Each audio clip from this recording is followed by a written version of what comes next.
સમાચારો પર નજર કરીએ તો પૂર્વ ધારાસભ્ય મંગળ ગાવિતનો વિડીયો વાયરલ થયો છે।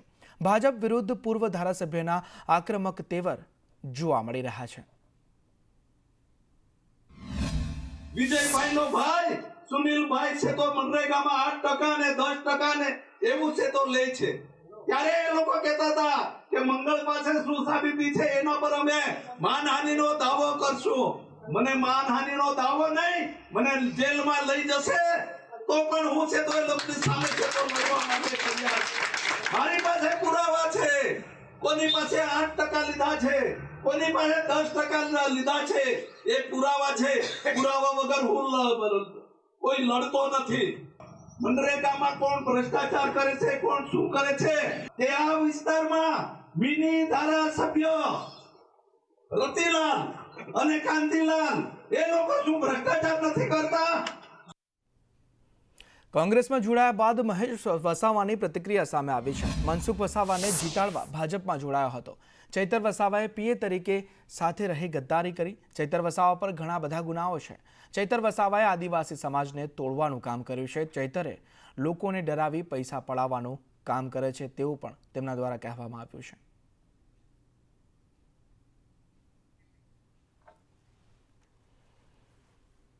ભાજપના એમએલએ મહેશ કસવાલાનો કૃષિ મંત્રીને પત્ર। એમએસપીએ મગફળી ખરીદીનો સમય વધારવા માંગ કરવામાં આવી છે। 17 જાન્યુઆરી સુધી હાલ ચાલશે ખરીદી।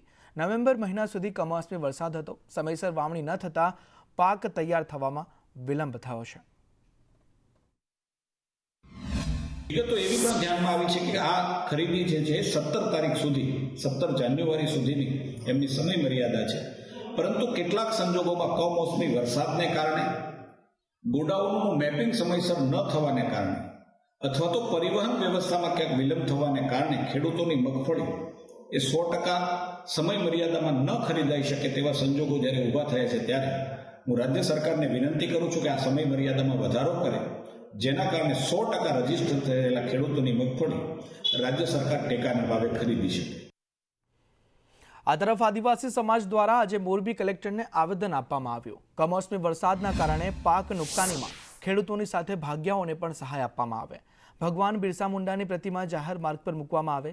પાકના પોષણક્ષમ ભાવ, જંતુનાશક દવાઓ, બિયારણ, ખાતરના ભાવમાં ઘટાડો, આદિવાસી કામદારોના બાળકો માટે એકલવ્ય સ્કૂલ અને હોસ્ટેલની વ્યવસ્થા કરવામાં આવે। સેફટીના સાધનોના અભાવે બેદરકારીથી ફેક્ટરી અને કારખાનાઓમાં કામદારોના થતા મોત અંગે માનવવધનો ગુનો દાખલ કરવામાં આવે અને કામનો સમય 8 કલાકનો કરવા સહિતની વિવિધ માંગણીઓ સાથે આજે આદિવાસી સમાજે કલેક્ટરને આવેદન આપ્યું હતું। में काम करने वाले मजदूर को सेफ्टी बेल्ट नहीं दिया जाता है, उनकी कोई प्राइवेसी पॉलिसी नहीं है। इन चीज़ों पे यहाँ का प्रशासन ध्यान नहीं देता है। बहुत सी बार तो ऐसा होता है कि यह जिसके साथ घटना घट जाती है तो उसको 50,000 20,000 रुपये देके भाड़ा देके वो सेठ लोग डरा धमका के यहाँ से मध्य प्रदेश हो गया, राजस्थान हो गया, महाराष्ट्र हो गया, यूपी, कहीं के भी लोग उनको भेज दिया जाता है। तो इन चीज़ों पे यहाँ के जो प्रशासन है उनको ध्यान रखना चाहिए। और बाकी जो भाग की बात की जाए तो जो मेहनत करता है, वास्तविकता जो भागिया बोलते हैं जो मजदूर, तो उसको जो ये इनका जो 33% बोलते हैं 30%, उस हिसाब से होना चाहिए ताकि जो उसके साथ उसका परिवार होता है ना तो उसको शिक्षा मिल रही है, एक तो शिक्षा से वंचित हो रहा है, स्वास्थ्य से वंचित हो रहा है। इन चीज़ों पे यहाँ की जो सरकार है और शासन प्रशासन ध्यान देंगे तो जो हमारा आदिवासी समाज के जो मजदूर लोग हैं उनसे ही गुजरात चलता है। બિરસા મુંડાનો સ્ટેચ્યુની માંગ કરેલી છે, તેમજ જંતુનાશક દવાઓ, બિયારણોના જે ભાવ વધારા છે એ બાબતમાં અમે કલેક્ટર સાહેબને આવેદન એવું આપેલું છે કે જેમાં ભાવ ઘટાડા થાય અને જે તૈયાર થયેલો પાક છે એ પાકમાં ખેડૂતોને એનો પાકનો ભાવ વધારે મળે એ બાબતનું પણ અમે આવેદન આપેલું છે। બીજું કે ફેક્ટરીઓમાં જે પણ કંઈ ઘટનાઓ બને છે જેમાં સેફટીના સાધનો આપવામાં આવતા નથી, તે બાબતમાં કલેક્ટર સાહેબજી યોગ્ય ધ્યાન આપે અને 8 કલાકનો જે કાયદો છે એને કન્ટિન્યુ વ્યવસ્થિત રીતે લાગુ પડાવે એ બાબતના અમે આવેદનો આપ્યા છે। પીએમ મોદીના ગુજરાત પ્રવાસના મિનિટ ટુ મિનિટ કાર્યક્રમ પર નજર કરીએ તો પીએમ મોદી 10 જાન્યુઆરીએ એટલે કે આવતીકાલે સાંજે સોમનાથ પહોંચશે। રાત્રે 8 વાગે મંદિરમાં ઓમકાર મંત્ર જાપમાં ભાગ લેશે। પીએમ મોદી રાત્રે સોમનાથ મંદિરમાં ડ્રોન શો નિહાળશે। પીએમ મોદી રાત્રિ રોકાણ સોમનાથમાં કરશે। 11 જાન્યુઆરીએ 9:45 કલાકે શૌર્ય યાત્રામાં તેઓ ભાગ લેશે. 10:15 કલાકે સોમનાથ મંદિરમાં દર્શન અને પૂજા કરશે. 11 વાગે સોમનાથમાં જાહેર કાર્યક્રમમાં સંબોધન કરશે. સોમનાથ બાદ રાજકોટમાં તેઓ કાર્યક્રમમાં હાજરી આપવાના છે. 2 વાગે રિજનલ વાઇબ્રન્ટ સમિટનું ઉદ્ઘાટન કરાવશે. ત્યારબાદ રાજકોટથી અમદાવાદ આવશે અને પીએમ મોદી સાંજે 5:15 કલાકે મેટ્રો ફેઝ 2નું ઉદ્ઘાટન કરશે. મહાત્મા મંદિર મેટ્રો સ્ટેશન પર મેટ્રો ફેઝ 2નું ઉદ્ઘાટન કરવામાં આવશે. પીએમ રાત્રિ રોકાણ એટલે કે 11 જાન્યુઆરીએ રાત્રિ રોકાણ ગાંધીનગર રાજભવનમાં કરશે. અને વાત 12 જાન્યુઆરીની કરીએ તો 12 જાન્યુઆરીએ જર્મનીના ચાન્સેલર સાથે તેઓ મુલાકાત કરવાના છે. 9:30 કલાકે સાબરમતી આશ્રમની મુલાકાત લેશે અને 10 વાગે આંતરરાષ્ટ્રીય પતંગ મહોત્સવમાં ભાગ લેશે. સવારે 11:15 કલાકે મહાત્મા મંદિર આવશે પીએમ મોદી અને મહાત્મા મંદિર ખાતે દ્વિપક્ષીય મુલાકાતો થશે. આ મિનિટ ટુ મિનિટનો કાર્યક્રમ છે પીએમ મોદીનો 10, 11 અને 12 જાન્યુઆરીનો.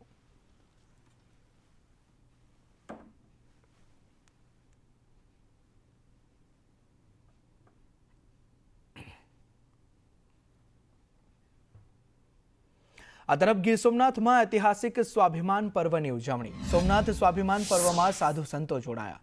ઇન્દ્રભારતી બાપુએ મોદીને યુગ પુરુષ ગણાવ્યા છે. પીએમ મોદીને યુગ પુરુષ ગણાવ્યા. રવેડીને લઈ ઇન્દ્રભારતી બાપુએ નિવેદન આપતા કહ્યું કે પ્રથમવાર દિગંબર સાધુઓની રવેડી યોજાઈ. સ્વાભિમાન પર્વ ઐતિહાસિક પર્વ છે. પર્વને લઈ ભક્તોમાં ભારે ઉત્સાહ છે તેવું પણ ઇન્દ્રભારતી બાપુ દ્વારા કહેવામાં આવ્યું છે. આજે મોદી સાહેબ આપણા હિન્દુત્વ વિશે, આપણા ધર્મ વિશે, આજે પ્રભુ ખાલી એક ગુજરાતની આપણે વાત કરીએ તો ગુજરાતની અંદર કેટલા એવા મંદિરો, પુરાતન મંદિરો જેને પુનઃ જાગૃત કર્યા છે. અને આજે પણ ગુજરાતની અંદર જોવા જાવ તો પ્રથમ સોમનાથ જ્યોતિર્લિંગ આજે મોદી સાહેબે 11 તારીખે જે એક સ્વાભિમાન યાત્રા પર્વ મનાવવા જઈ રહ્યા છે. તો આવા યુગ પુરુષો, હું એને યુગ પુરુષ કહીશ, વડાપ્રધાન તો છે જ. મારા શું કહેશો, આજે ઐતિહાસિક પર્વ છે, દિગંબર યાત્રા યોજાઈ રહી છે.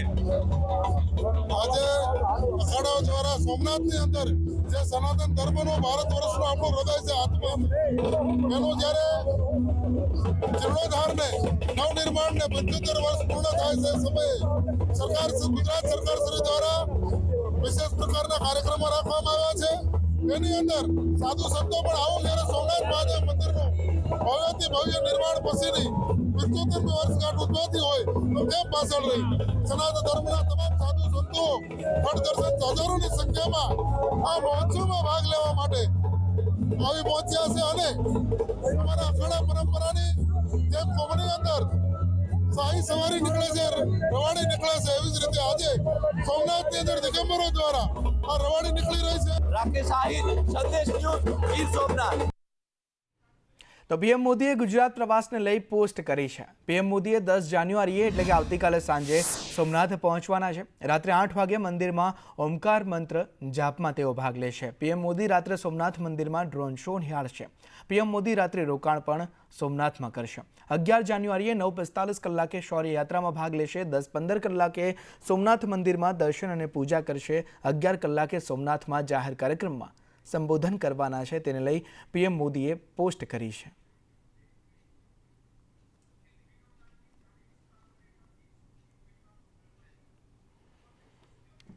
પાકિસ્તાન સરહદી વિસ્તારમાં ગાજ્યો ઓમકારનો નાદ. પીએમ મોદીની સોમનાથ યાત્રાના પાવન સંદર્ભે ધાર્મિક ઉલ્લાસ જોવા મળી રહ્યો છે. મુળેશ્વર મંદિર ખાતેથી ઓમકાર નાદનું ઉચ્ચારણ કરવામાં આવ્યું. આધ્યાત્મિક શક્તિ અને રાષ્ટ્રીય એકતાનો સંદેશ જોવા મળ્યો છે. વિધાનસભા અધ્યક્ષ શંકર ચૌધરી ત્યાં ઉપસ્થિત રહ્યા. રાજ્યમંત્રી સ્વરૂપજી ઠાકોરની વિશેષ ઉપસ્થિતિ પણ જોવા મળી. સોમનાથથી સરહદ સુધી સંસ્કૃતિ અને શ્રદ્ધાનો ગુંજારવ જોવા મળ્યો.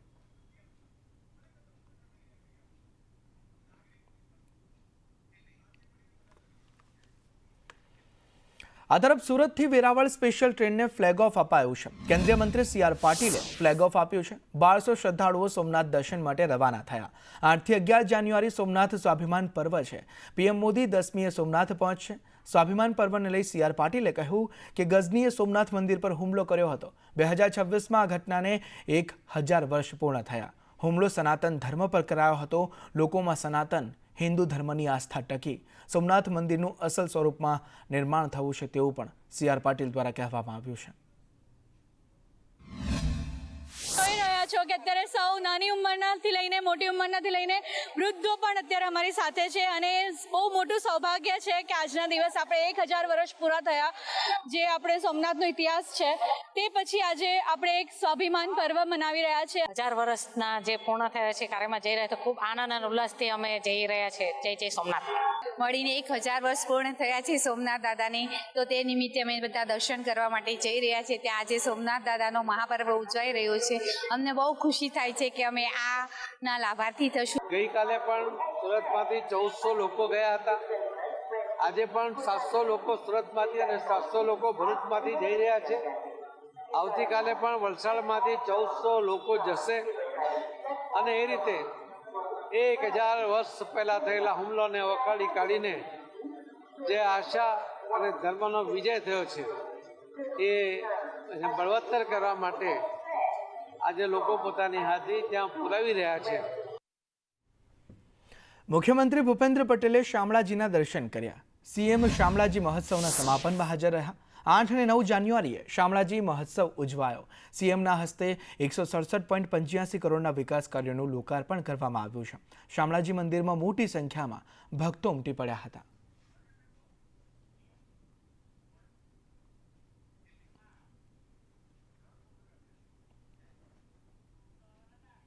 પૂર્વ મુખ્યમંત્રી શંકરસિંહ વાઘેલા યુપીની મુલાકાતે. યુપીના પૂર્વ સીએમ અખિલેશ યાદવ સાથે તેઓએ મુલાકાત કરી.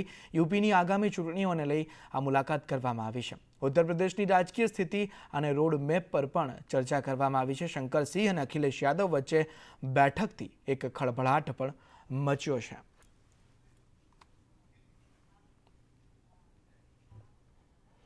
આ તરફ મ્યાનમારમાં ફસાયેલો સાવલીનો યુવાન પરત ફર્યો છે. 117 ભારતીય સ્વદેશ પરત ફર્યા છે. તેમાં સાવલીનો પણ યુવાન છે.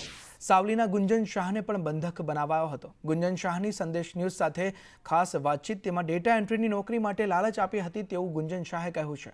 મહિને 1 લાખ સુધી પગાર મળશે તેવું કહ્યું હતું. ઓનલાઈન એજન્ટ સાથે વાત થઈ હતી.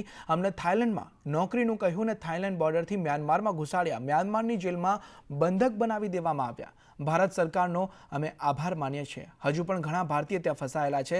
સરકાર તેમને પણ બચાવે તેવી અપીલ ગુંજન શાહ દ્વારા કરવામાં આવી છે.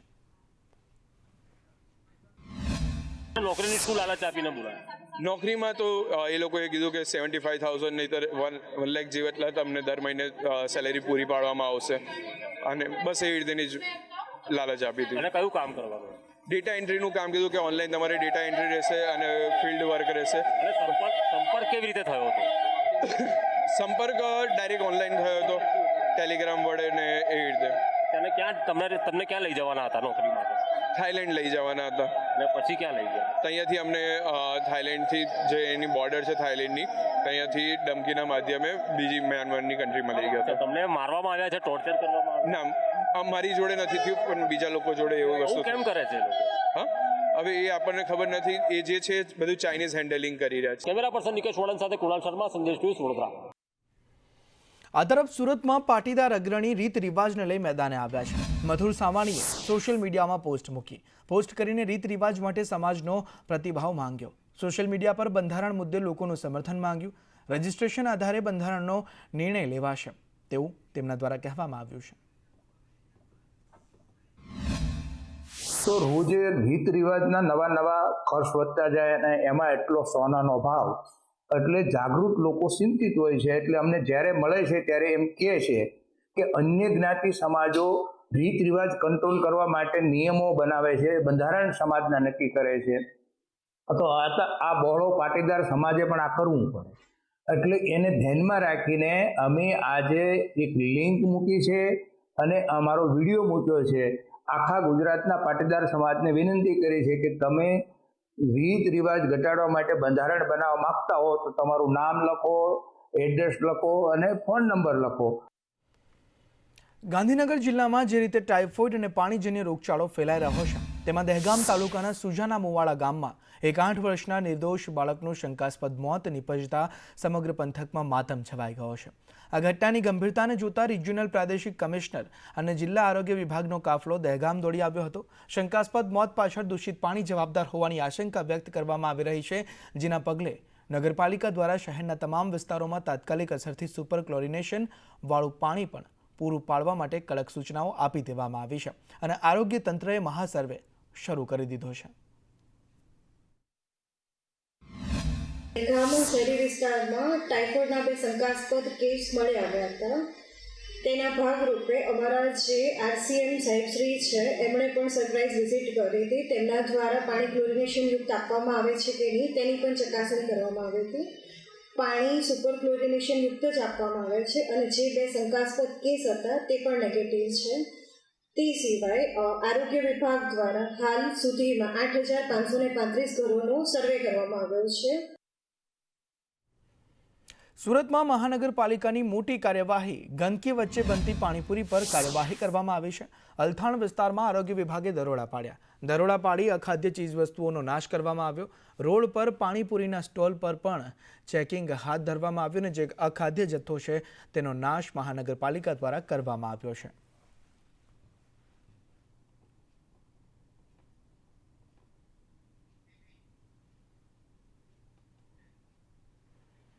વાત રાજકોટની કરીએ તો રાજકોટમાં પાણીપુરીના ધંધાર્થીઓને ત્યાં ચેકિંગ કરવામાં આવ્યું. પાણીપુરીના 35 ધંધાર્થીઓને ત્યાં ચેકિંગ હાથ ધરાયું. મીઠું, તીખું, જીરું, લસણના પાણીના નમૂના લેવામાં આવ્યા. 8 ધંધાર્થીઓને લાયસન્સ બાબતની નોટિસ પણ ફટકારવામાં આવી છે અને આ કાર્યવાહી કરવામાં આવી છે.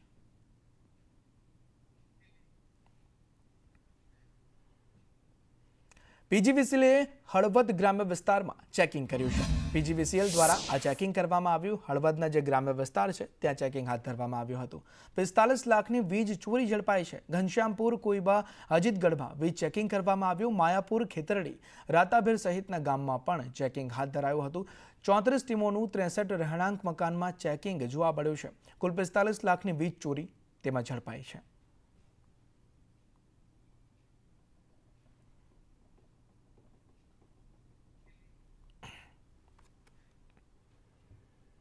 આ તરફ શ્રી ગોવિંદ ગુરુ યુનિવર્સિટીમાં પ્રોફેસરોની મનમાની જોવા મળી રહી છે. 11,000 ઉત્તરવહીઓ તપાસ્યા વગર પરત મોકલી દીધી. સેમેસ્ટર 5ની પરીક્ષાની ઉત્તરવહીઓ ન તપાસી ગોવિંદ ગુરુ મધ્ય ગુજરાતની સૌથી મોટી યુનિવર્સિટી છે. BA, BCom, BSc, BBA સહિતની પરીક્ષા લીધી હતી. 15 થી 20 દિવસમાં પરીક્ષાનું પરિણામ આવી જતું હતું. આ વર્ષે 45 દિવસ થવા છતાં પરિણામ ન આવ્યું ને ઉત્તરવહીઓ પરત મોકલાયાનો યુનિવર્સિટીના VCનો સ્વીકાર છે. પ્રોફેસર ઉત્તરવહીઓ ચકાસવા તૈયાર નહીં. સેલ્ફ ફાઇનાન્સ કોલેજની ઉત્તરવહીઓ નહીં ચકાસે. તમામ પ્રોફેસરો પાસે ખુલાસો માંગવામાં આવ્યો છે.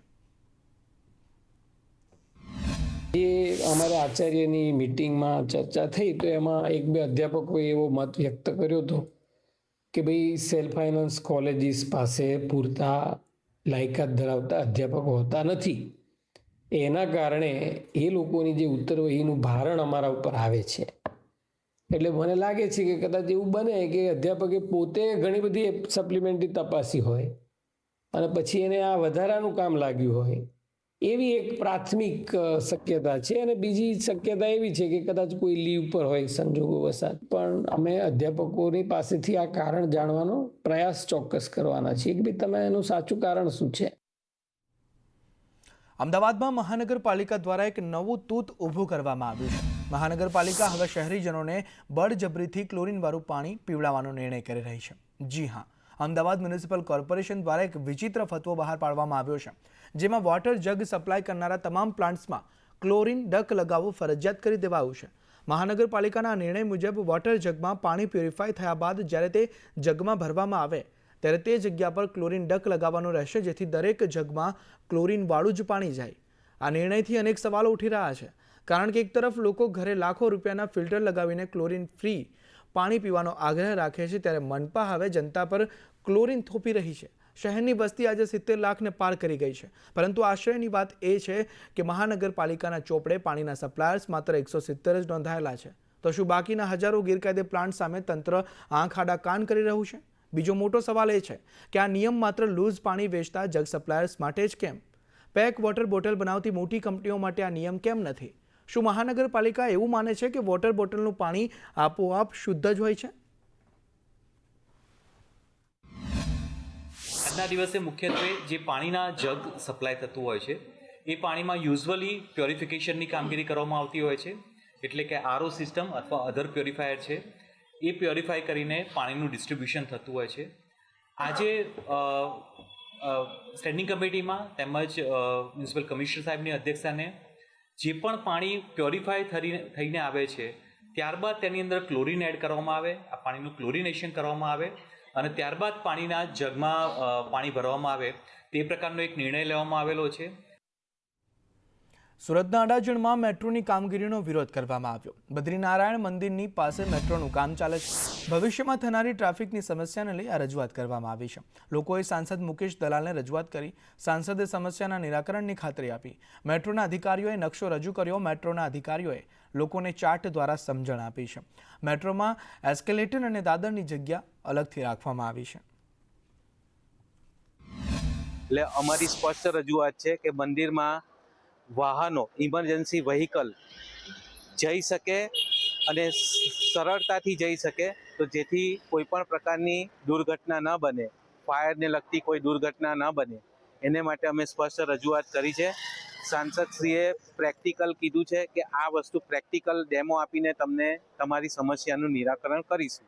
મેટ્રોના અધિકારીઓ છે એની જોડે આપણે મિટિંગ કરી, સ્થળ નિરીક્ષણ કર્યું અને અધિકારીઓએ ખાતરી આપી છે કે અમે તમને પ્રેક્ટિકલ બતાવીશું કે અહીં મોટા વાહનને વળાવવામાં કોઈ તકલીફ પડવાની નથી.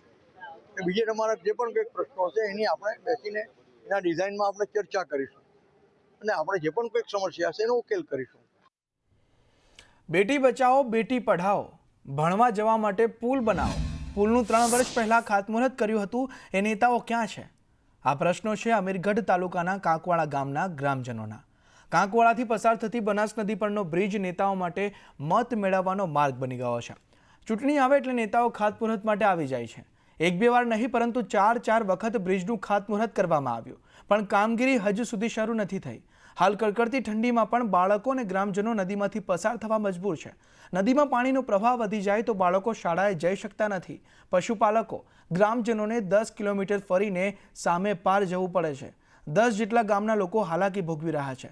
પરિણામે ત્રસ્ત ગ્રામજનોએ આજે કલેક્ટરને આવેદન આપ્યું હતું અને બ્રિજ નહીં તો વોટ નહીંના સૂત્રોચ્ચાર સાથે ધરણા પર બેઠા હતા. જો તાત્કાલિક બ્રિજની કામગીરી શરૂ કરવામાં નહીં આવે તો કાંકવાડા સહિત આજુબાજુના ગામના લોકો કલેક્ટર કચેરીનો ઘેરાવો કરી ઉગ્ર આંદોલન કરશે અને એક પણ નેતાને ગામમાં ન પ્રવેશવા દેવાની ચીમકી પણ ઉચ્ચારી હતી.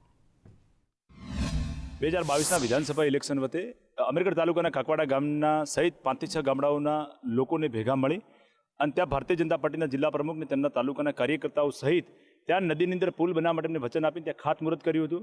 ત્યાં ગ્રામ લોકોએ ઘોડીઓ મંગાવી, ત્યાં ઢોલ નગારા મંગાવ્યા. આ તમામ નેતાઓને ત્યાં વરઘોડા કાઢ્યા. પરંતુ 2022ના વિધાનસભા ચૂંટણી વખતે જે કારમી હાર થઈ ભાજપની ત્યાં, આજ દિન સુધી એક પણ ત્યાં ભારતીય જનતા પાર્ટીના નેતા કે કોઈ કાર્યકર્તા, કોઈ જિલ્લાના અધ્યક્ષ એક પણ ગામ લોકોની મુલાકાત લીધી નથી.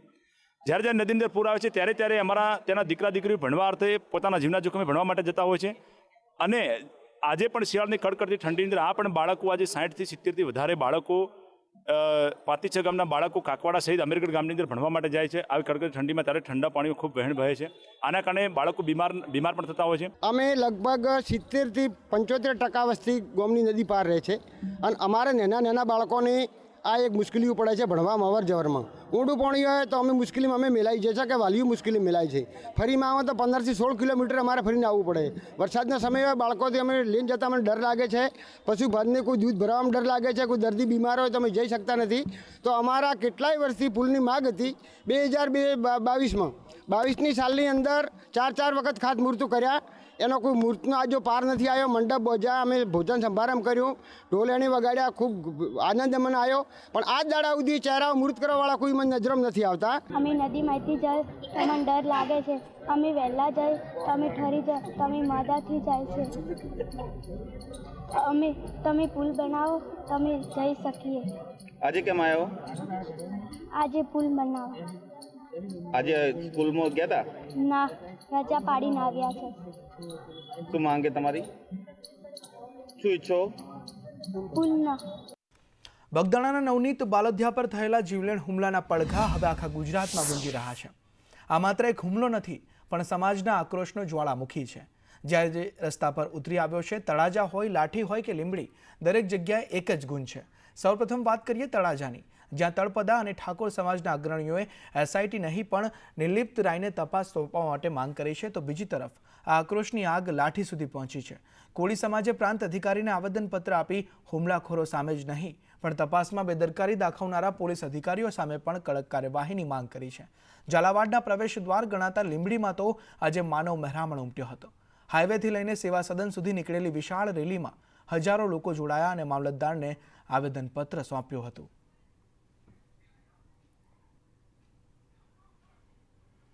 આ તરફ ગોંડલ પ્રાંત અધિકારી કચેરીને ઉડાવી દેવાની ધમકી મળી. બોમ્બ બ્લાસ્ટ કરી કચેરી ઉડાવી દેવાનો મેલ મળ્યો હતો. પોલીસ અને ડોગ સ્ક્વોડ દ્વારા ઘટના સ્થળે તપાસ કરવામાં આવી. સમગ્ર કચેરીમાં સઘન ચેકિંગ હાથ ધરવામાં આવ્યું હતું. આ તપાસમાં કોઈ શંકાસ્પદ વસ્તુ ન મળી આવી. મેલમાં કોઇમ્બતુર 1997 ઓપરેશનનો ઉલ્લેખ કરવામાં આવ્યો હતો.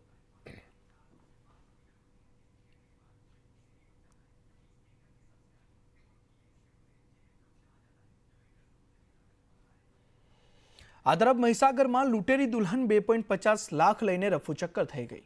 યુવતીએ લુણાવાડાના યુવક સાથે લગ્ન કર્યા હતા. લગ્નના 10 દિવસ પતિના ઘરે રહ્યા પછી ફરાર થઈ ગઈ. 2.50 લાખની રોકડ અને દાગીના લઈને ફરાર થઈ ગઈ. યુવકે લુણાવાડા પોલીસ મથકમાં ફરિયાદ નોંધાવી છે. છોકરી લઈને આવેલા લુણાવાડા મુકામે અને જે મારા મામાને ગમેલું અને એ લોકોએ જે લગ્ન કરાયેલું એ પૈસા અમે જે 2.5 લાખ રૂપિયા આપ્યા છે, 2.5 લાખ રૂપિયા રોકડા અને જે સોના ચોદીના દાગીના જે હવે એ લઈને 10 દિવસ રહી અને એ બેન નાસી ગઈ છે. રહેવાસી હતા ભરૂચના.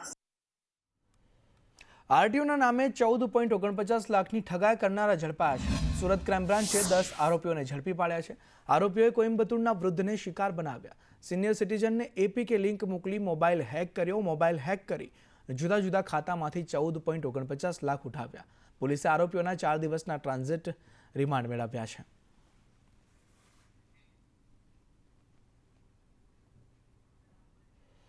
હાથીજણ વિસ્તારમાં તકરાર કરનાર સત્યા ગેંગના સત્યાની અમરાઈવાડી પોલીસે પ્રોહિબિશનના ગુનામાં ધરપકડ કરી છે. સત્યા સામે અગાઉ અમરાઈવાડી પોલીસ સ્ટેશનમાં પ્રોહિબિશન તેમજ શરીર સંબંધી ગુનાઓ નોંધાયેલ છે. જો કે છેલ્લા કેટલાય સમયથી સત્યા ગેંગ નિષ્ક્રિય છે. હાથીજણ વિસ્તારમાં થયેલ માથાકૂટમાં પણ સત્યાનો કોઈ હાથ ન હોવાનું પોલીસનું માનવું છે. नागरवेल चौकी में एलसी में वो लोगों ने 5 पेटी माल उसके घर से बंगले से पकड़ा. उसके दोनों लड़कों को पकड़ा. मीडिया में आया वो सत्या वांटेड था. सत्या कल रात को 1:30 बजे रजू हुआ. 1.5 लाख रुपया पुलिस स्टेशन में दिया. नहीं मार खाने का और व्यापारी का नाम नहीं खुलने का. बराबर. उसका छोटा भाई फिर रोशन और भरत ये लोग कल 7 तारीख को मेरे घर के नीचे आए थे. ऑफिस के नीचे ये लोगों ने मेरे पे अटैक किया. અમરાઈવાડી પોલીસ સ્ટેશન વિસ્તારમાં જે સત્યા નામનો વ્યક્તિ રહે છે એની વિરુદ્ધમાં અગાઉ એક પ્રોહિબિશનનો ગુનો દાખલ થયેલો હતો. જેના આધારે ગઈકાલે એને અમરાઈવાડી પોલીસ સ્ટેશન દ્વારા અટક કરવામાં આવેલો છે અને હાલમાં એની રિમાન્ડની પ્રોસેસ ચાલુ છે. જે વટવા જીઆઈડીસી ખાતેનો જે બનાવ છે, જે અરજી થયેલી, જે અરજીમાં ક્યાંય પણ સત્યાનો નામનો ઉલ્લેખ પણ નથી કે જે એમાં સીસીટીવી કેમેરા દેખાય છે એમાં પણ ક્યાંય સત્યા દેખાતો નથી. જે એ લોકોની અગાઉની જે માથાકૂટ છે એમાં જે સત્યા છે એની કોઈ દુકાન છે, એણે જે એક જણને ભાડે આપેલી હતી અને ભાડામાં ત્યાં આગળ સીસીટીવીનું કામ કરતો હતો. જે બાબતે એ લોકોને એ દુકાનના ભાડા સંબંધી તેમજ એનું જે સીસીટીવી ફૂટેજ હતા, સીસીટીવી ફૂટેજના જે વિડીયો હતા એના અનુસંધાને એ લોકોની જે પર્સનલ દુશ્મનાવટ હતી એના કારણે થઈને ત્યાં આગળ જે વટવા જીઆઈડીસીમાં બનાવ બનેલો છે. આ તરફ અમદાવાદમાં જ્વેલર્સને ત્યાં તસ્કરો ત્રાટક્યા. જ્વેલર્સની દુકાનની દિવાલમાં બાકોર ઉપાડીને ચોરીની ઘટના બની છે. હાટકેશ્વર પાસે જ્વેલર્સના ત્યાં ચોરીને અંજામ આપવામાં આવ્યો છે. દિવાલમાં બાકોર ઉપાડ્યું ને તેમાંથી અંદર ઘૂસીને આ ચોરીને અંજામ આપવામાં આવ્યો છે. જ્વેલર્સે દુકાન ખોલતા ચોરી થઈ હોવાનું સામે આવ્યું. અમરાઈવાડી પોલીસે તપાસ હાથ ધરી છે અને આ સમગ્ર ઘટના જે છે તે સીસીટીવીમાં પણ કેદ થઈ ગઈ છે.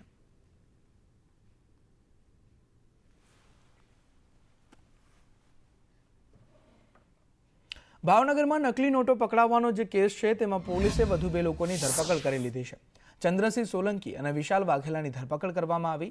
અજય બુધેલિયા પાસેથી નકલી નોટો મળી હતી. 200ના દરની 343 નકલી નોટો મળી હતી. નકલી નોટો જેની પાસેથી મળી હતી તે ફરાર છે. પોલીસે ફરાર વ્યક્તિને શોધવા પણ ચક્રો ગતિમાન કર્યા છે.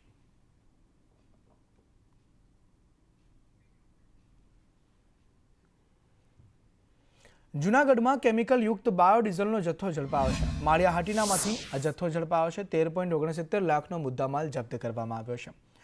એસએમસીએ દરોડા પાડ્યા હતા. સૂર્યવંદના એન્ટરપ્રાઇઝમાંથી આ બાયોડીઝલ ઝડપાઈ ગયો છે. ટ્રક અને ખાનગી બસોમાં ભરાતા બાયોડીઝલને ઝડપી પાડવામાં આવ્યો છે.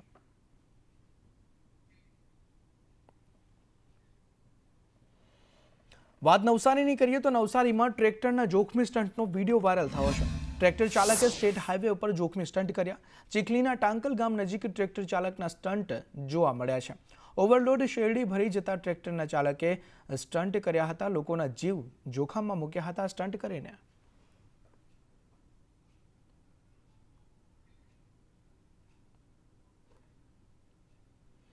વેરાવળ કોડીનાર નેશનલ હાઈવે પર સિંહના આટાફેરા જોવા મળ્યા છે. પ્રાચી નજીક ઘંટિયા ફાટક પાસે આ સિંહ આવી ચડ્યો હતો. હાઈવે પરથી પસાર થતા રાહદારીઓએ સિંહના દ્રશ્યો મોબાઈલ કેમેરામાં કેદ કર્યા છે. ખોરાકની શોધમાં સિંહ, દીપડા જેવા વન્ય પ્રાણીઓ ગ્રામ્ય વિસ્તારોમાં આવી ચડે છે. જોકે વાહનો થંભી જતા સિંહ રસ્તો પસાર કરી આગળ નીકળી ગયો હતો. વેરાવળ કોડીનાર હાઈવે પાસે શિકારની શોધમાં સિંહના આટાફેરા આ દ્રશ્યોમાં કેદ થયા છે ને અનેક પશુઓ, દીપડો ને એવા પ્રાણીઓ અહીં આવતા હોય છે શિકારની શોધમાં.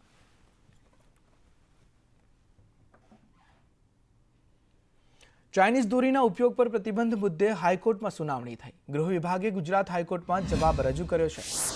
સરકાર દ્વારા કહેવામાં આવ્યું છે પ્રતિબંધિત વસ્તુઓનું વેચાણ કરનાર સામે કાર્યવાહી. ચાઇનીઝ દોરી વેચાણ સંગ્રહ અંગે 409 ગુના નોંધાયા છે. 477 આરોપીઓની ધરપકડ કરવામાં આવી છે.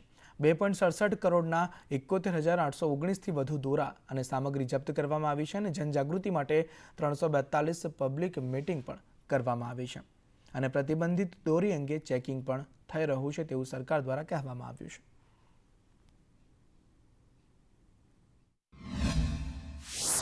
જેમાં અગાઉ હાઈકોર્ટે ડાયરેક્શન આપેલા કે તમે સરકાર શું પગલાં લીધા છે આ અંગે પ્રતિબંધિત દોરી માટે, તો એના આજે નામદાર ગુજરાત હાઈકોર્ટમાં હોમ ડિપાર્ટમેન્ટના પ્રિન્સિપલ સેક્રેટરી સાહેબે સોગંદનામું રજૂ કર્યું છે.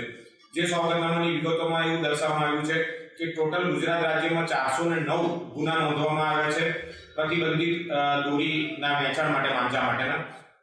477થી વધુ આરોપીઓની ધરપકડ કરવામાં આવી છે. 2,67,41,000 રૂપિયાનો મુદ્દામાલ કબજે કરવામાં આવ્યો છે. પક્ષીઓના બચાવ માટે રાજ્યમાં કરુણા અભિયાન યોજાશે. 10 થી 20 જાન્યુઆરી સુધી રાજ્યમાં કરુણા અભિયાન યોજાશે. પતંગ દોરીથી ઘાયલ થતા પક્ષીઓના બચાવનું આ અભિયાન છે. કરુણા અભિયાનનો તારીખ 10 થી તારીખ 20 જાન્યુઆરી સુધી પ્રારંભ કરવામાં આવ્યો છે. ત્યારે મારે આપ સૌને વિનંતી છે કે આપણે પતંગ જરૂર ચગાવીએ, પરંતુ આકાશ જેમના માટે અનામત રાખ્યું છે એવા પરમાત્માના સ્વરૂપ જેવા પક્ષીઓને સાચવવાનું અને એને ડિસ્ટર્બ ન થાય એની સૌ કાળજી લઈએ. રાતના પતંગ ન ચગાવીએ અને જે રાત્રે ચાઇનીઝ ફાનસ કે બીજી કોઈનો ઉપયોગ ન કરીએ. ચાઇનીઝ દોરીઓનો અને બીજી એવી વસ્તુઓનો ઉપયોગ ન કરીએ કે જેનાથી પક્ષીઓ ઘાયલ થાય. અને જો પક્ષીઓ ઘાયલ થાય તો આપ સૌને મારી વિનંતી છે કે આ કરુણા અભિયાન હેઠળ આપ સૌ જ્યાં પણ પક્ષીઓ ઘાયલ થતા હોય ત્યાં જે કરુણા વાન છે આપણું તે 1962માં ફોન કરીને એને સૂચના આપો, જેથી આવીને પક્ષીઓને રેસ્ક્યુ કરી જશે અને એને સારવાર પણ આપશે. આ તરફ રાજકોટમાં 10 જાન્યુઆરીએ આંતરરાષ્ટ્રીય પતંગ મહોત્સવનું આયોજન. રેસકોર્સ ગ્રાઉન્ડ ખાતે યોજાશે પતંગ મહોત્સવ. રેસકોર્સ ગ્રાઉન્ડમાં તૈયારીઓને આખરી ઓપ આપવામાં આવ્યો છે. પતંગ મહોત્સવમાં આંતરરાષ્ટ્રીય પતંગબાજો ભાગ લેશે. 135 પતંગબાજો પતંગ મહોત્સવમાં ભાગ લેશે. અલગ અલગ દેશની પતંગો બનશે આકર્ષણનું કેન્દ્ર. ઓસ્ટ્રેલિયા, બ્રાઝિલ, ડેનમાર્કમાં પતંગબાજો ભાગ લેશે. સિંગાપોર, થાઇલેન્ડ, સ્વીડનના પતંગબાજો પણ આમાં ભાગ લેશે. યુનાઇટેડ કિંગડમ સહિત 21 દેશોના પતંગબાજો પતંગ મહોત્સવમાં ભાગ લેશે. ભારતના મહારાષ્ટ્ર, રાજસ્થાનમાંથી પતંગબાજો આવશે. બિહાર, ઓડિશા, તમિલનાડુના પતંગબાજો પણ પતંગ મહોત્સવમાં ભાગ લેશે. રાજકોટમાં આવતીકાલે એટલે કે 10 જાન્યુઆરીના રોજ આંતરરાષ્ટ્રીય પતંગ મહોત્સવ છે તે ઉજવાશે. હું તમને સીધા જ દ્રશ્યો બતાવી રહ્યો છું કે રાજકોટનું જે રેસકોર્સ ગ્રાઉન્ડ છે કે જ્યાં આવતીકાલે એટલે કે 10 જાન્યુઆરીના રોજ આંતરરાષ્ટ્રીય પતંગ મહોત્સવ ઉજવાશે. આ તૈયારીઓને અત્યારે આખરી ઓપ છે તે આપવામાં આવી રહ્યો છે. હું તમને સીધા જ દ્રશ્યો બતાવી રહ્યો છું રેસકોર્સ ગ્રાઉન્ડ ખાતેના કે જ્યાં Australia, Brazil, Columbia, Denmark, Singapore, Thailand, Sweden, United Kingdom જેવા 21 દેશના પતંગબાજો છે તે આંતરરાષ્ટ્રીય પતંગ મહોત્સવમાં આવશે. તેવી જ રીતે દેશના અલગ અલગ રાજ્યો જેમ કે મહારાષ્ટ્ર, રાજસ્થાન, બિહાર, ઓડિશા, તમિલનાડુ, સિક્કિમ, વેસ્ટ બંગાળ સહિતના અલગ અલગ જે રાજ્યો છે કે ટોટલ 135 પતંગબાજો છે તે આંતરરાષ્ટ્રીય પતંગ મહોત્સવમાં ભાગ લેશે. અલગ અલગ રાજ્યો, તેની કૃતિને લગતી પતંગો તેમજ અલગ અલગ દેશોની જે પતંગો છે તે આકર્ષણનું કેન્દ્ર બનશે. કેમેરામેન માધવ ભટ્ટ સાથે દિવ્યેશ જોશી, સંદેશ ન્યૂઝ, રાજકોટ. ઉત્તરાયણના પર્વને હવે ગણતરીના દિવસો બાકી રહ્યા છે ત્યારે કચ્છના ભુજની પતંગ બજારમાં પતંગ રસિયાઓનો ભારે ધસારો જોવા મળી રહ્યો છે. બજારમાં આ વર્ષે પંજાબી, જોધપુરી અને ખંભાતી પતંગોનું ખાસ આકર્ષણ જોવા મળી રહ્યું છે. નાના બાળકો માટે છોટા ભીમ અને ઈગલ પ્રિન્ટવાળી પતંગો ધૂમ મચાવી રહી છે. ખાસ વાત એ છે કે શહેરી વિસ્તારમાં કાગળની પતંગોની માંગ છે તો ગ્રામ્ય વિસ્તારોમાં પ્લાસ્ટિકની પતંગોની બોલબાલા છે. જોકે આ વર્ષે મોંઘવારીની અસર પતંગ બજારમાં પણ જોવા મળી રહી છે. પતંગ અને દોરીના ભાવમાં ગત વર્ષની સરખામણીએ 15% જેટલો વધારો નોંધાયો છે. પતંગની સાથે સાથે પતંગના પેચ લડાવવા માટે લાલ કિલ્લા, ગ્લાઇન્ડર અને તેજ કમાન્ડો જેવી દોરીઓની ભારે માંગ છે. આ ઉપરાંત ઉત્તરાયણને ધ્યાનમાં રાખીને બજારમાં અવનવા ફેન્સી માસ્ક અને કેપની ખરીદીમાં પણ વધારો થયો છે. ત્યારે જો પતંગની આપણે વાત કરીએ તો ખંભાતી ચીલ, હેવી કાર્ડ એની ડિમાન્ડ સારી છે. પછી આપણે પીવીસી પતંગની વાત કરીએ તો બેન્ટેન, છોટા ભીમ એ ગામડાઓની અંદર ચાલતા હોય છે. બીજી આપણે જો ભાવ વધારાની વાત કરીએ તો આ વખતે 15 થી 17% ભાવ વધારો છે. ભાવ વધારાનું કારણ છે રો મટીરિયલ. બીજો અત્યારે બરેલી ફિરકીની ડિમાન્ડ એટલા માટે છે કેમ કે એનો માંજો એકદમ સારો અને સરળ આવતો હોય છે. બીજો કે એ 3 ચીજ એવી છે, એક નંબર પર ગ્લાઇન્ડર, લાલ કિલ્લા, તેજ કમાન્ડર, એ બધા એવી વસ્તુ એની અંદર કોઈ પણ જાતની ચીટિંગ આવતી નથી. તે ઉત્તરાયણનો માહોલ બહુ સારો છે. અત્યારથી તમે જોઈ રહ્યા છો કે પવનની ગતિ પણ બહુ સારી છે એટલે પતંગ ઉડાડવાની બહુ જ મજા આવવાની છે આ વખતે. ને આ વખતે આપણે ઘણી બધી વેરાયટી લાવ્યા છે. ખાસ કરીને તો પંજાબી કાઇટ્સ આજ સુધી આપણે કચ્છમાં જોવા નથી મળેલા, જે બહુ જ ફેન્સી છે. એની ડિઝાઇન જ્યારે જે ઉડે ત્યારે હવામાં ત્યારે એની ઉડાડવાની મજા જ અલગ છે આખી. એના પછી આપણે બરેલીના કાઇટ્સ લાવ્યા છીએ. જે ઓલ ઇન્ડિયાની ટુર્નામેન્ટ થાય છે એમાં એ કાઇટ્સ ઉડાડતા હોય એ લોકો. રાજ્યના હવામાન વિભાગની આગાહી અનુસાર ઉત્તર પૂર્વના પવન ફૂંકાતા કડકડતી ઠંડી પડી રહી છે. આગામી 48 કલાક સુધી ઠંડીનો અહેસાસ થશે. 48 કલાક બાદ 2 થી 3 ડિગ્રી તાપમાન વધશે. રાજ્યમાં 4.8 ડિગ્રી સાથે સૌથી ઠંડુ શહેર નલિયા છે. રાજકોટની વાત કરીએ તો રાજકોટનું લઘુત્તમ તાપમાન 9.4 ડિગ્રી છે. ડીસાનું લઘુત્તમ તાપમાન 10.1 ડિગ્રી અને અમદાવાદનું લઘુત્તમ तापमान 11.7 डिग्री नोंधाયું છે. और जो लघुत्तम तापमान है अगले 48 घंटा तक कोई बड़ा बदलाव नहीं रहेगा. उसके आगे फिर धीरे धीरे 2 से 3 डिग्री सेंटीग्रेड टेम्परेचर बढ़तर रहने का पूर्वानुमान रहेगा. और अहमदाबाद का आज का जो पूर्वानुमान है क्लियर रहेगा आसमान और 12 डिग्री सेंटीग्रेड आसपास लघुत्तम तापमान रहने का पूर्वानुमान है. जो तटीय क्षेत्र है गुजरात की, इसमें जो पवन का दिशा रहेगा उत्तर से उत्तर पूर्व दिशा से पवन चलेगी और इसका जो स्पीड रहेगा 15 से 20 नॉट. उत्तरीय हवा, ठंडी हवा आने के कारण ये तापमान डाउन हुआ है. अभी आगे फिर 24 आवर में कोई ज़्यादा बड़ा बदलाव नहीं रहेगा. અમદાવાદમાં ઓલિમ્પિકને લઈ એજીએમ એટલે કે એન્યુઅલ જનરલ મીટિંગ મળી. ઇન્ડિયન ઓલિમ્પિક એસોસિએશનની એજીએમ મળી.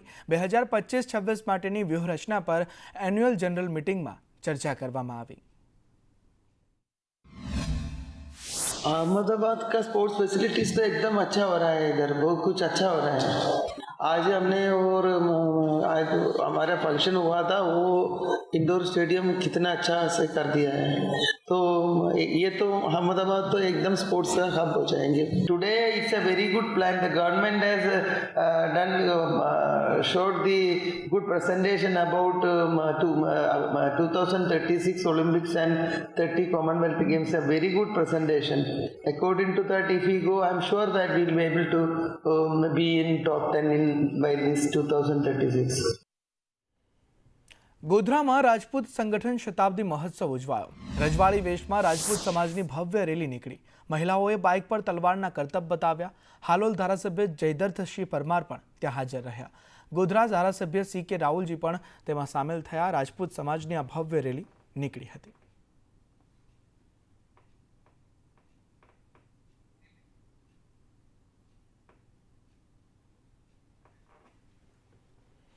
ઈડરિયા ગઢ ખાતે 6ઠ્ઠી આરોહણ અવરોહણ સ્પર્ધા યોજાઈ ગઈ, જેમાં વિવિધ જિલ્લાના 263 જેટલા જુનિયર સ્પર્ધકોએ ઈડરિયો ગઢ સર કરવા દોડ લગાવી હતી. વિજેતા વિદ્યાર્થીઓને ઇનામ એનાયત કરી પ્રોત્સાહિત કરવામાં આવ્યા હતા. આવનારા દિવસોમાં ગિરનાર ખાતે યોજાનારી જુનિયર નેશનલ સ્પર્ધામાં આ રાજ્યકક્ષાના જુનિયર સ્પર્ધાના વિજેતા સ્પર્ધકો ભાગ લેશે. રાજ્ય કક્ષા ઈડરિયો ગઢ આરોહણ અવરોહણ સ્પર્ધા આજ રોજ યોજાય છે, જેમાં 154 ભાઈઓ અને 109 બહેનોએ ભાગ લીધો છે. જેમાં ભાઈઓ અને બહેનો માટે અલગ અલગ નિવાસ વ્યવસ્થા રાખવામાં આવેલી હતી, તેમજ એમનું સાંજનું ભોજન, સવારનો નાસ્તો અને બપોરનું જમવાનું પણ વ્યવસ્થા કરવામાં આવેલી છે. બાળકો જ્યારે ત્યાંથી રિટર્ન થાય છે સ્પર્ધા દરમિયાન ટર્નિંગ પોઈન્ટથી અને એન્ડ પોઈન્ટ પર પહોંચે ત્યારે એમને લીંબુ પાણીની વ્યવસ્થા કરવામાં આવેલી છે. તેમજ સ્પર્ધા દરમિયાન જો બાળકો ઇન્જર થાય છે તો 3 મેડિકલ ટીમ એનાની વ્યવસ્થા છે અને 2 એમ્બ્યુલન્સની વ્યવસ્થા કરવામાં આવેલી છે. બટાકા પૌવામાં આમ થોડું જોવા જઈએ તો બરોબર નહોતા બન્યા, એટલે બીજી વાર આવી બેદરકારી ના થાય એવું ધ્યાન રાખે સરકાર. અને અમે દોડીને કમ્પ્લીટ નીચે આવ્યા ત્યારે લીંબુ પાણીમાં અમને પહેલાં જેવું નહોતું રાખ્યું. પહેલાં હતું એ ઓરિજિનલ હતું, આ વખતે પ્લાસ્ટિકની બોટલ આલી, એ પણ ઠંડી હતી, એટલે આમ ઠંડુ હોવું જોઈએ, પણ એ ગરમ ડાયરેક્ટ લાવીને આપી દીધી હતી છોકરોને. હવે દોડીને આવ્યા એટલે એમને ઠંડુ જોઈએ, આ તો લોકો ગરમ પાવે. એટલે કોઈ પણ વ્યવસ્થા નથી. આવનારા સમયમાં જો વધુ હજી પ્રોત્સાહન ગુજરાત સરકાર તરફથી મળે તો આવનારી ઓલિમ્પિક સ્પર્ધામાં વધુ ખેલાડીઓ ભાગ લઈ શકશે અને દરેક બાળકને આગળ જવાની ઉમદા તક મળે એવી હું શુભકામના પાઠવું છું. અને દર વર્ષે દરેક વિદ્યાર્થીને કોઈ પ્રોત્સાહન પણ મળે અને દરેક બાળકને જે જીવન જરૂરિયાત વસ્તુઓ પણ જે છે એમાં પણ એ સહભાગી સરકાર થશે એવી આશા રાખું છું. હું Shri JK Patel high school Medasan, તાલુકો મોડાસા, જિલ્લો અરવલ્લી તરફથી આવું છું અને ઈડરિયા ગઢ તરફથી લેવાયેલી સ્પર્ધા ખૂબ બધા વિદ્યાર્થીઓ ભાગ લેતા હતા, એટલે હું આવી છું. અને દોડીને સારું લાગ્યું, એટલે અમે વિજય પ્રાપ્ત કર્યો છે. કેટલો આનંદ છે? બહુ જ આનંદ છે. દરિયાગઢના પર્વતો જોવાની મજા આવી, અહીંયા ફરવાની મજા આવી. ગોધરામાં રાજપૂત સંગઠન શતાબ્દી મહોત્સવ ઉજવાયો. રાજપૂત સમાજના સંગઠનને 100 વર્ષ પૂર્ણ થયા છે, ત્યારે વર્લ્ડ રેકોર્ડ ઓફ એક્સલન્સે રેકોર્ડનો એવોર્ડ આપ્યો છે. રાજપૂત સમાજના પ્રમુખ CK રાહુલજીએ એવોર્ડ સ્વીકાર્યો. સામાજિક સંગઠનના 100 વર્ષ પૂર્ણ થતાં આ રેકોર્ડનો એવોર્ડ આપવામાં આવ્યો છે. સામાજિક સંગઠનના 100 વર્ષ ત્યાં પૂર્ણ થયા છે. ખૂબ સારી રીતે આ શતાબ્દીનો મહોત્સવનો ઉજવણી થઈ રહી છે. CK રાહુલજી સાહેબ અને એમની આખી ટીમ જે છેલ્લા વર્ષથી મહેનત કરી અને એક આ ઉજવણીના ભાગરૂપે જે પંચમહાલ રાજપૂત સમાજનો કાર્યક્રમ અહીંયા યોજવામાં આવે છે. આપણે જોઈ રહ્યા છીએ તમામ જિલ્લા વિસ્તારોમાંથી તમામ આગેવાનો, મહિલાઓ મોટી સંખ્યામાં અહીંયા ઉપસ્થિત છે. ગુજરાતના અંદર અને દેશના અંદર બહુ ઓછી જગ્યાઓ એવી હશે કે જ્યાં એક સમાજનું સંવિધાન અને એક સંગઠન બનાવવાનું જે પ્રક્રિયા હોય એને 100 વર્ષ પૂરા થતા હોય.